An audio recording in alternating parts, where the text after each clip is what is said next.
Hey guys, make sure to subscribe and hit that notification bell to be updated every time I make a new video. Thanks, let's begin. It'll be an easy A, if you can survive.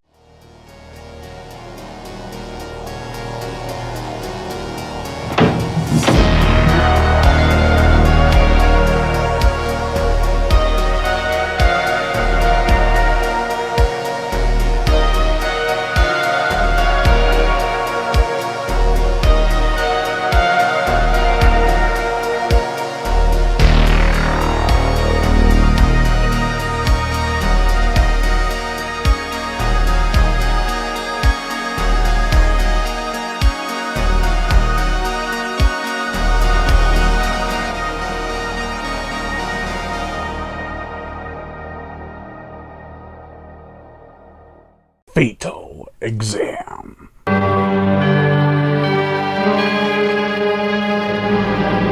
This movie started filming in 1985 under the direction of Jack Snyder, co-writer of Atomic Shark. Fatal Exam was not released until 1990. The plot. A group of college students are tasked with a final exam. They are to spend the weekend at a house which was the site of a ghoulish crime. Now, after revelations are made, they begin to be picked off one by one by a satanic cult. This could have been a tight 75-minute motion picture. However, it is stretched out to 114 minutes, an hour and 54. And it suffers greatly for that. Even the director said, during an interview on this Vinegar Syndrome release of the Homegrown horror pack, that he was attempting to cut it down at one point, but just couldn't quite do it. I'm not quite sure why. I think he tried and just didn't like the outcome. Despite the tedious pacing, horrendous dubbing, and cheap effects, I was surprisingly engaged enough to finish this flick. For the cons of this film, there are several scenes of characters looking around the house for clues that just drag. They would split up, look upstairs, find nothing too noteworthy, split up again, head down into the basement, find nothing too noteworthy, and then rinse and frickin' repeat at least once more. And that first time was long. During the other slow scenes, characters take twice as long to explain stuff. Electronics, artwork, paranormal phenomenons going-ons are described in excruciating detail. Now, while the physical acting is not half bad with scenes like a character pulling up a hatch that is in reality very lightweight, but the actor made it look heavy, and another character jumping over a stair railing and landing on furniture and continue going.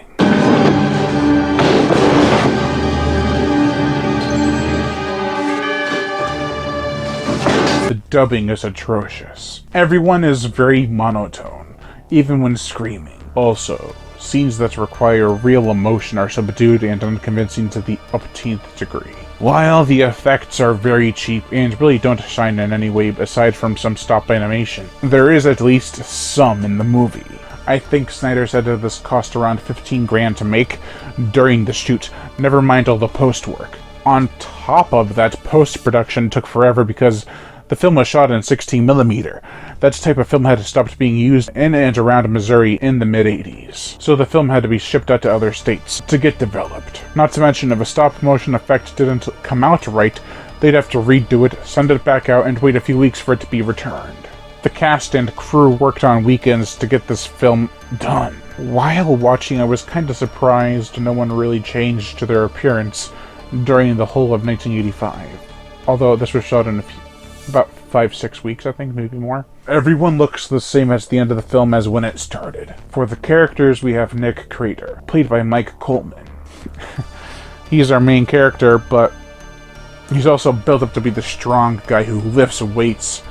He's a pudgy guy. I'm not one to talk, but seriously, this guy would not be lifting weights. His sister, Dana Crater, played by Carol Carlberg Snyder, who actually went on to marry the director, Jack Snyder, is not really that important. Dana's boyfriend, I think, Roger Ellington, played by Terry Comer, has some quirks. He has a yo-yo he uses that would set up for something full of cheesy greatness. However, there's no payoff. He just has a yo-yo and is annoying with it. I don't like you playing with the yo-yo. The tech wizard, Dave, played by Paul Steger, is actually probably my favorite character. He's got this weird accent. He's like, well, yeah, this is a bad movie.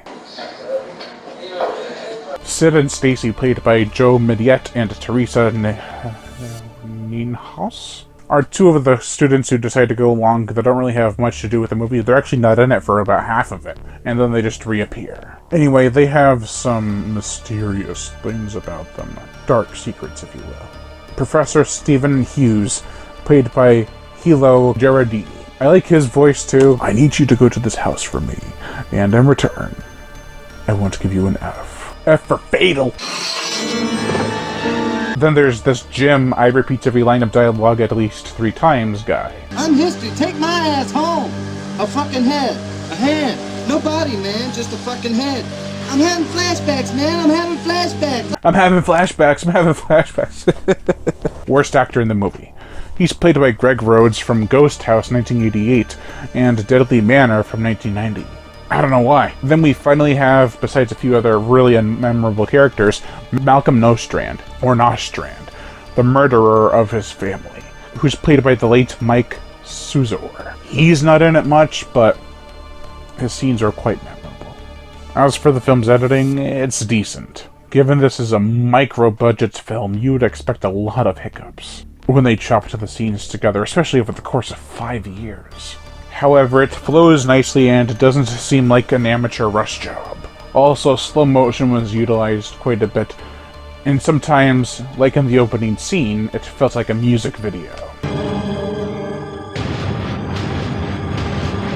Still, it's gotta count for some sort of praise, though. After the film was edited, but before sound was put in, Snyder showcased the film for the cast and crew, while using the Dawn of the Dead vinyl soundtrack on a spin table in the background. I used to have that vinyl. The atmosphere in this film is adequate. I am a fan of houses with unfinished rooms with white walls. It adds a sense of creepiness to them. I like seeing those interior designs, especially at night, and most of the shots are done during the day. So, still, it makes me feel uneasy, and that's always a plus. Other things that add to the creep factor for Fatal Exam is the climax's setting and the effects. Shot in a garage, the climax features a satanic ritual being performed, cult leaders and all. There's an undeniable warmth, yet feeling of blackness, as if the viewer is staring past everyone and everything and looking into the demonic void. Man, I'm really reaching for positives. I mentioned the effects, let's get into them. The gore, the effects, there's not a ton in terms of gore, but there is some bloodshed. Stabbings with a scythe, dagger, and a sword, and a slit throat, and other acts of violence are featured, but the highlight of the film is not even of graphic nature. During the climax, we get a goat demon. Now, there were 3 ways they could have accomplished this, the effect that is. Suit, puppet, or animation. They chose the last one, and it's cute in some shots while unnaturally freaky in others. The motion picture soundtrack, Carl Letta brings the keyboard work, and that's it. However, what he accomplishes on said keyboard is corny but effective nevertheless. Some themes are rockin', while others build a decent tension and atmosphere. It's generic music, but in a way that just makes it all the more unsettling. Overall, it has an interesting story with a creepy atmosphere and decent music. However, everything else is quite subpar. The dialogue and dubbing is rough even with the decent physical acting to accompany it. There could have been more gore, and the pacing, oh god, the pacing is overly drawn out. So if you have the patience equivalent to those who did the commentary for this movie, which I can't really comment on because I didn't watch it for this movie yet, then you'll enjoy this. If you like interesting ideas with things spelled out for you as the movie goes on, you'll enjoy this movie. For me, it's watchable for the first and the last 20 minutes. The rest has some funny lines, but it is not enough to make me revisit this prolonged prodding of the paranormal. Overall, I give Fatal Exam a 1 out of 5. I just want to do the reversible artwork real quick. I forgot what it looks like. I love this artwork, even though it's kind of a misrepresentation. Not really, it's pretty accurate, actually. Oh yeah. There's your goat demon. That's gonna do it for this video, guys. Thank you all for watching. Hit that notification bell so be notified every time I make a new video, and as always, subscribe.